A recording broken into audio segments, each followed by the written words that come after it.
जय हिंद दोस्तों, गुरु study channel में आपका स्वागत है। ये मध्यकालीन भारत की दिल्ली सल्तनत की क्लास दूसरी है। इस क्लास में हम चर्चा करते हैं। इस क्लास में हम खिलजी वंश की चर्चा करेंगे। चलिए शुरू करते हैं। देखिए, खिलजी वंश का जो समय पीरियड रहा है वो 1290 ईस्वी से 1320 ईस्वी के बीच में रहा, और इसमें सबसे पहला जो राजा था वो था जलालुद्दीन फिरोज खिलजी। देखिए, जलालुद्दीन खिलजी के नेतृत्व में खिलजी अमीरों ने 1290 ईस्वी में बलबन के अक्षम उत्तराधिकारियों को पदच्युत कर के खिलजी वंश की स्थापना की। किसने की? जलालुद्दीन खिलजी के नेतृत्व में। जो जलालुद्दीन खिलजी था, इसका नेतृत्व में खिलजी अमीर थे। इन्होंने क्या, बलबन जो है इसके उत्तराधिकारियों को अब उसके पद से हटा दिया और अब खुद बैठ गए और कहा कि अब ये आज से खिलजी वंश की स्थापना हो गई। इस घटना को 1290 ईस्वी की वंशवादी क्रांति या खिलजी क्रांति भी कहा जाता है। इससे तात्पर्य यह है कि अब सत्ता पर तुर्की अमीर वर्ग के एकाधिकार की समाप्ति, अब शासक अमीर व श्रेष्ठ पद जाते व नस्लीय आधार पर प्राप्त न करके योग्यता के आधार पर प्राप्त किए जा सकते थे। ठीक है, क्योंकि जो पहला का शासन था उसमें एकाधिकार था। इन्होंने कहा कि जो अमीर लोग हैं केवल उन्हीं का ही शासन चल रहा था, और एक तरह से अपना जो राजा था उसके वंशानुगत हो रहा था ये। ठीक है, अमीर और जातीय नस्लीय आधार पर प्राप्त हो रहा था। लेकिन अभी इस खिलजी वंश आने के आधार पर क्या हुआ कि ये सब चीज़ें खत्म होगी। केवल कहा कि योग्य जो होगा वही अब आगे काम होगा, योग्यता के आधार पर काम किए जाएंगे। खिलजी खां की वसीयत दरार ए जब्बात थी। जलालुद्दीन फिरोज खिलजी जो पहला शासक रहा है 1290 ईस्वी से 1296 ईस्वी इसका शासनकाल रहा है। 70 वर्ष की उम्र में क्या होता, जलालुद्दीन खिलजी गद्दी पर बैठा था, और इसने खिलजी वंश की संस्थापना भी इसी ने की थी। सुल्तान बनने के बाद से पहले वह क्या था कि जो बुलंदशहर का गवर्नर था, ठीक है, जिसे बरन भी कहा जाता है, और उसने अपनी राजधानी किलोखरी बनाई थी, और दिल्ली सल्तनत का प्रथम शासक भी था ये, और जिसका हिंदू जनता के प्रति बहुत उदार दृष्टिकोण था। और अलाउद्दीन खिलजी को उसका भतीजा व दामाद, जो अलाउद्दीन खिलजी था उसका भतीजा व दामाद था, जो कड़ा था, जिसने कड़ा में इसकी हत्या कर दी थी। ठीक है, तो जलालुद्दीन खिलजी दिल्ली सल्तनत का ऐसा प्रमुख सुल्तान था जिसने हिंदुओं के प्रति उदारतापूर्ण रवैया अपनाया, मतलब कि बहुत सहानुभूति थी हिंदुओं के प्रति उसकी। ठीक, जलालुद्दीन अपना राज्याभिषेक किलोखरी महल कैकुबाबाद द्वारा जो निर्मित था उसमें करवाया था। अब देखिए कैकुबाबाद क्या है। कैकुबाबाद जो है ये अंतिम शासक था किसका, ये जो मुस्लिम जो थे ना, ये मामलुक वंश का, ये मामलुक वंश में जो सबसे अंतिम शासक था ये, और ये क्या था जो है कैकुबाबाद, ये बलबन का पौत्र था। ठीक है, और इसका मानना था कि शासन जनता के समर्थन पर ऐसा होना चाहिए, क्योंकि अधिकांश आबादी हिंदू थी। उनका उसका मानना था कि शासन जनता के समर्थन पर होना चाहिए, जनता का समर्थन प्राप्त हो किसको, शासक को, और उसके अनुसार ही काम होना चाहिए। इसलिए इस्लामिक शासन स्थापित नहीं किया जा सकता है। इसने सहिष्णुता की नीति को अपनाया और अमीरों को भी खुश रखने का प्रयास किया। उन्होंने सिद्दी मौला को हाथी से कुचलवा दिया था। जलालुद्दीन के काल में लगभग 2000 मंगोलों ने इस्लाम धर्म स्वीकार किया था। 2000 मंगोलों ने इस्लाम धर्म को कबूल कर लिया था। 1296 ईस्वी में इसके दामाद अलाउद्दीन खिलजी ने उसकी हत्या कर दी और सिंहासन पर कब्जा कर लिया था। अलाउद्दीन खिलजी कौन था? इसका दामाद था। इसने इसको क्या किया, मरवा दिया और खुद गद्दी पर बैठ गया था। अब बताएं, अलाउद्दीन खिलजी जो 1296 से 1316 ईस्वी तक गद्दी पर रहा, इसका शासनकाल रहा है। इसको जलालुद्दीन खिलजी के द्वारा अमीर ए तुजुब यानी कि समारोह के मंत्री और आजरिज ए मुमालिक कानून मंत्री के रूप में नियुक्त किया गया था। अलाउद्दीन ने स्वयं को कड़ा मणिकपुर में ही सुल्तान घोषित कर दिया और दिल्ली में बलबन के लाल महल में राज्याभिषेक करवाया। अलाउद्दीन खिलजी ने जलालुद्दीन की सहिष्णुता की नीति को उलट दिया और जिसने भी उसका विरोध किया उसे कठोर दंड दिया। ठीक है, तो अब देखिए क्या क्या अलाउद्दीन खिलजी ने अपने कुछ सिक्कों पर जो ना उल्लेख करा कि द्वितीय सिकंदर के रूप में भी करवाया था। ठीक है, कुछ कुछ मोटी बातें मैं ऑलरेडी बता देता हूँ। तो इसके जो शासन में शामिल नहीं थे, कश्मीर व बंगाल इसके शासन में नहीं थे। 1297 ईस्वी में अलाउद्दीन ने गुजरात के हिंदू राज्य को जीता और उलुग खां व नुसरत खां के नेतृत्व में वहाँ सेना भेज दी थी। और उस समय जब वहाँ का शासन था वो राय कर्णदेव द्वितीय था, और क्या है, ये बंगाल का राजपूत था। अलाउद्दीन की सेना हुआ क्या है, खंबात गुजरात से जब बहुत सारा धन इकट्ठा करके चली, तो जो मलिक काफूर को लेकर लौटी थी वहाँ से, तो अलाउद्दीन ने काफूर को क्या किया कि मलिक नायब की उपाधि दी थी, और काफूर को 1000 दिनारे के नाम से भी जाना गया था उस समय पे। और 1299 ईस्वी में मंगोल जो थे कुतुबुल्लुग ख्वाजा ने भारत पर आक्रमण किया था, और 1301 ईस्वी में हमीर देव ने रणथंभौर जीत लिया था। 1303 ईस्वी में उसने चित्तौड़ जीता, जिसे कोई भी पूर्ववर्ती सुल्तान नहीं जीत सका था। उसने चित्तौड़ के नाम को बदलकर अपने पुत्र खिज खां के नाम पर खिजाबाद कर दिया था। और 1308 ईस्वी में काफूर ने दक्षिण की ओर प्रस्थान किया था। फिर तो इसके बाद जो मुसलमान थे, इनके द्वारा दक्कन में पहली विजय अलाउद्दीन के नेतृत्व में खिलजियों द्वारा 1311 ईस्वी में मलिक नायब काफूर सरिंदों की राजधानी मदुरा पहुंची थी। ठीक है। और मुसलमान इतिहासकार षड्यंत्र राज्य को माबर कहते हैं। अमीर खुसरो के अनुसार जो क्या था कि मलिक काफूर जो है रामेश्वरम तक पहुंच गया था। ठीक है। अब आगे बात करें कि अलाउद्दीन खिलजी ने अमीरों पर अपनी पकड़ बनाए रखने के लिए त्योहारों को मानने, सुल्तान की अनुमति के बिना विवाह करने, सामाजिक समारोह आयोजित करने, शराब और नशीले पदार्थों पर प्रतिबंध लगा दिया तथा गुप्तचर इनके बाधित व्यवस्था को पुनर्गठित किया। अतः अलाउद्दीन खिलजी यदि सल्तनत का ऐसा पहला सुल्तान था जिसने धर्म को राजनीति से अलग किया था। उसने घोषणा की थी कि सुल्तान का कोई रिश्तेदार नहीं होता। तारीख ए फिरोज शाही किताब बर्नी द्वारा लिखी गई है। ये बहुत इंपॉर्टेंट क्वेश्चन है कि बर्नी द्वारा लिखी गई पुस्तक का नाम क्या है, कि तो तारीख ए फिरोज शाही जो है ये क्या है, बर्नी द्वारा लिखी गई एक पुस्तक है। अमीर खुसरो और मीर हसन देहलवी इसके दरबारी कवि थे। तो अलाउद्दीन खिलजी के दरबारी कवि कौन थे? अमीर खुसरो और मीर हसन देहलवी। यद्यपि अलाउद्दीन खिलजी खुद अनपढ़ था, किंतु उसने सिकंदर ए आजम, सिकंदर ए सानी की उपाधि धारण की और अमीर खुसरो को तूतीय हिंद, भारत का तोता का खिताब दिया। तो ये भी एक क्वेश्चन बन जाता है कि तूतीय हिंद क्या है, कौन है? तो अमीर खुसरो है। तूती ए हिंद अमीर खुसरो को कहा गया। इनके भारत का तोता किसे कहा गया? अमीर खुसरो को कहा गया है। ठीक है। और ये उपाधि किसने दी थी? ये अलाउद्दीन खिलजी ने इसको दी। अलाउद्दीन के शासनकाल में मंगोलों के सर्वाधिक आक्रमण हुए। इन आक्रमणों से निपटने के लिए उसने रक्त और तलवार की नीति को अपनाई। किसकी? रक्त और तलवार की नीति अपने, किसको? आक्रमणों से निपटने के लिए। ठीक है। तो मंगोल आक्रमण से सुरक्षा के लिए उसने 1304 ईस्वी में सीरी को अपनी राजधानी बनाया।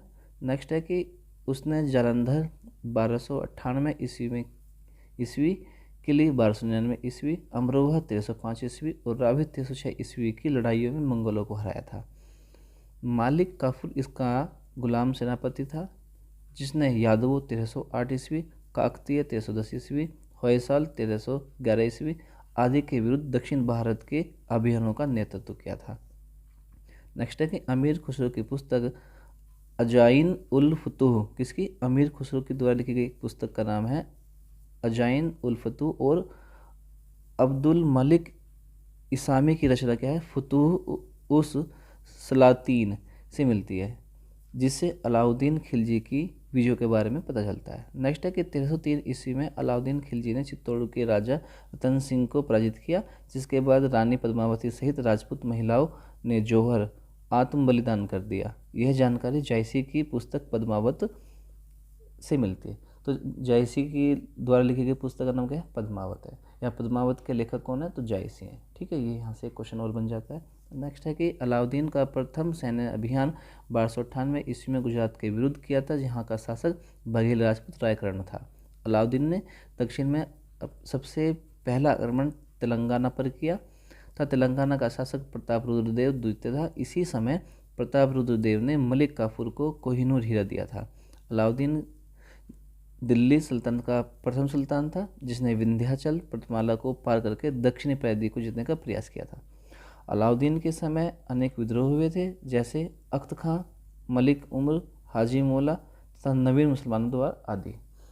अब इसके राजस्व सिद्धांत की बात की जाए तो अलाउद्दीन ने राजनीति को धर्म से अलग रखा। इसने खलीफा की सत्ता को मान्यता दी, लेकिन प्रशासन में उसके हस्तक्षेप को स्वीकार नहीं किया गया। अमीर खुसरो की पुस्तक खुजाइनुल फुतूह में अलाउद्दीन को जनता का चरवाहा, पृथ्वी के शासकों का सुल्तान, युगों का विजेता जैसी उपाधियों से विभूषित किया गया था। अलाउद्दीन निरंकुश राजतंत्र में विश्वास करता था। अलाउद्दीन ने जातीय उच्चतावादी नीति को त्याग कर योग्यता के आधार पर पदों का वितरण किया। अब सैन्य सुधार की अगर बात करें तो पहला सुल्तान, जिसके पास एक बड़ी स्थायी सेना थी, जिसे शाही खजाने से नगद में भुगतान किया जाता था। यानी कि क्या करता था ये, इसने अपनी सेना में इतना सुधार किया कि एक तो बहुत बड़ी सेना बना ली, एक तो सबसे बड़ी विशेषता, और इसने जो है शाही खजाने से नगद में भुगतान किया। सेना का जो तनख्वाह देता था वो खजाने से देता था। दुर्गों की रक्षा के लिए कोतवाल को नियुक्त किया। अपने किलों की दुर्गों की किलों की रक्षा करने के लिए कोतवाल को नियुक्त किया गया तथा कहता है जिन सैनिकों को निरीक्षण करके नियुक्त किया जाता था उन्हें मुर्तल कहा जाता है। यानी कि जो सैनिक भर्ती होने के बाद परीक्षण ले लेते थे, निरीक्षण करते थे, उनको क्या कहता है, मुर्तल कहा गया। नवीन प्रथा क्या चला इसने, हुलिया और दाग व्यवस्था का संचालन किया। हुलिया, इनके प्रत्येक सिपाही को हुलिया नसारी की पहचान दर्ज की जाती थी। एक तो ये हुलिया की पहचान बताई गई कि कोई भी जो सिपाही में भर्ती होगा सेना में, उसकी कोई शारीरिक पहचान होगी। शारीरिक पहचान, कोई मार्क दर्ज किया जाएगा उस पर बॉडी पे। दाग, घोड़ों की नस्ल की पहचान के लिए, यानी कि जो घोड़े हैं उस पर कुछ तरह के निशान बना दिया जाते थे। भू राजस्व प्रशासन की अगर बात करें तो राजस्व के रूप में उपज का आधा हिस्सा, यानी 50% वसूल किया जाता था और यह कृषि योग्य भूमि पर आधारित था। यानी कि किसानों से क्या गए, कर के रूप में 50% उसका वसूलते थे, लेकिन उस पर लेंगे जो उपजाऊ ज़मीन है, बंजर ज़मीन पर नहीं होता था। अलाउद्दीन खिलजी भू राजस्व को नगद में तय करने वाला पहला शासक था। इससे वह अपने सैनिकों को नगद भुगतान करने में सक्षम हुआ। वह दिल्ली का पहला सुल्तान था जिसने भू राजस्व तय करने से पहले भूमि की माप के लिए आदेश दिया। जाब्ता, भूमि के पैमाइश के आधार पर लगान का निर्धारण करना था। 20वां माप की मानक इकाई थी। इसे गृहकर व गृहकर और चारिकरिया चारागाह कर लगाया था। किस्मत एक खूंटी, यानी मुखिया का उपकर को समाप्त किया। इसने धर्मार्थ, भूमिदान और अनुदान, इनाम और वक्फ बंद कर दिए गए थे। इसके शासन में मुकद्दम, यानी कि मुखिया और खुद भूस्वामी पर भी कर आरोपित किए गए। इसने कर संग्रह के लिए दीवान ए मुक्त खराज पद का सृजन किया। इसने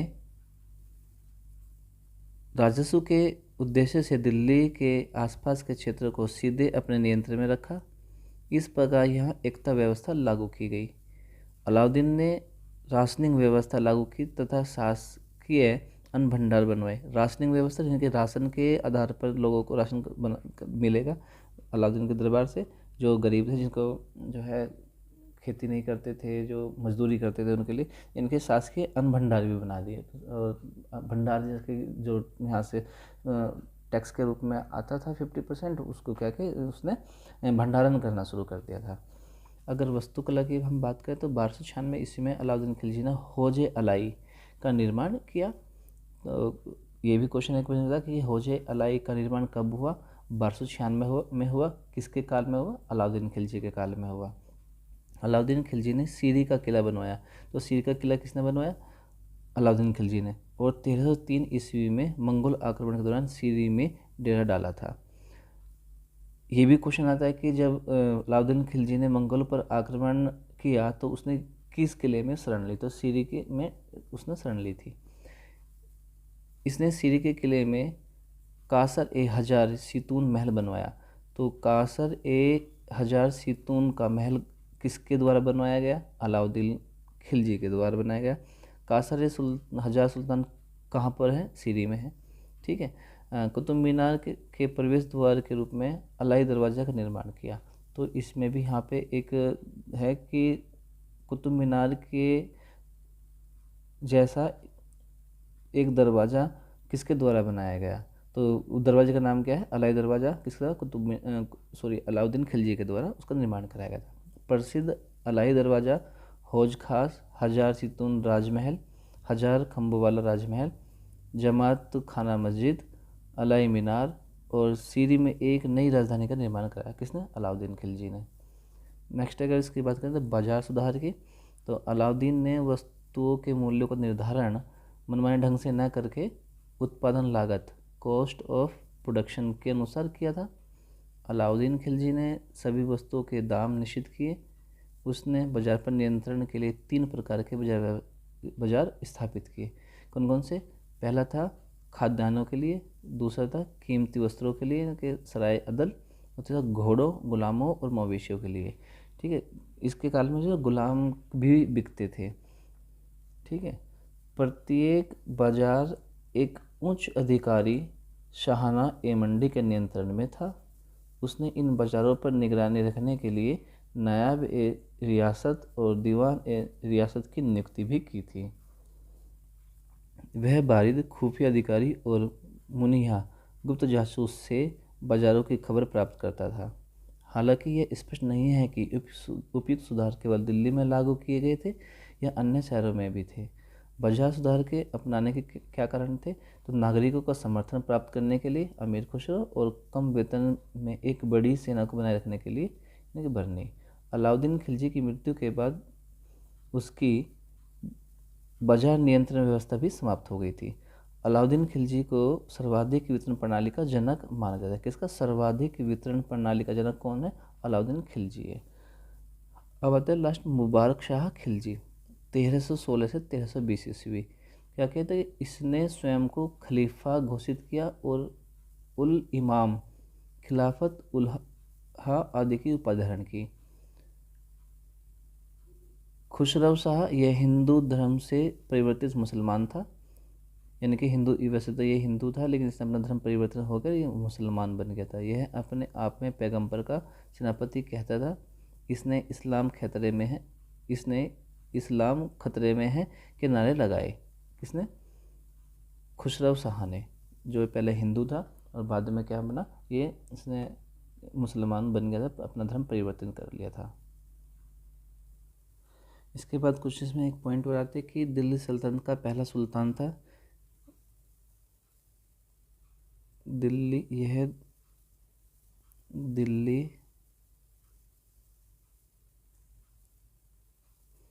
सल्तनत का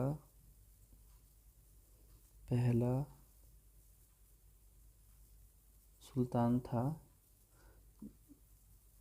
जिसने अपने को खलीफा का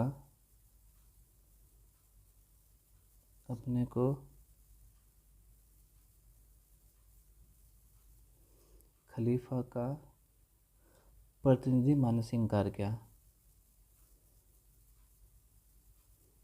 प्रतिनिधि मानने से इनकार किया। इसके बाद है कि स्वयं को क्या किया? खलीफा भी घोषित किया है, हमने ऊपर बता दिया है। इसने उस वास्तविक विलायत खलीफा तुल की उपाधि धारण की और दक्षिण भारत में अलाउद्दीन की विपरीत नीति अपनाई, अर्थात दक्षिणी प्रांतों का प्रत्यक्ष नियंत्रण की नीति अपनाई थी। इसके बाद जो नया दूसरा शासक था उसका नाम नासिरुद्दीन खुसरो शाह।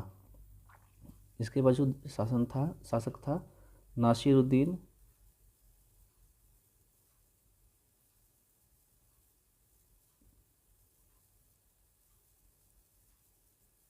खुसरो शाह, और इसका शासनकाल था 1320 से 1320।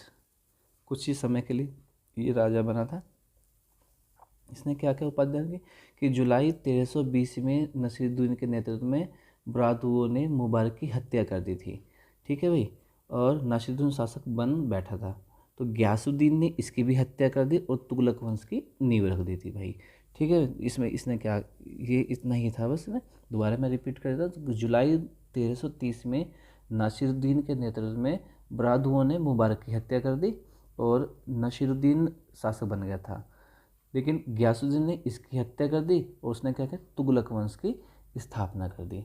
आशा करता हूँ आपको ये वीडियो पसंद आई होगी। मिलते हैं नए टॉपिक के साथ। नया टॉपिक अगली क्लास का जो होगा वो तुगलक वंश होगा, उस पर चर्चा करेंगे। तब तक के लिए जय हिंद, जय भारत। लेकिन हमारे जाने से पहले, अगर आपने हमारे चैनल को लाइक नहीं किया तो लाइक करें, सब्सक्राइब तो ज़रूर करें और बेल आइकन दबाना ना भूलें। जय हिंद, जय भारत।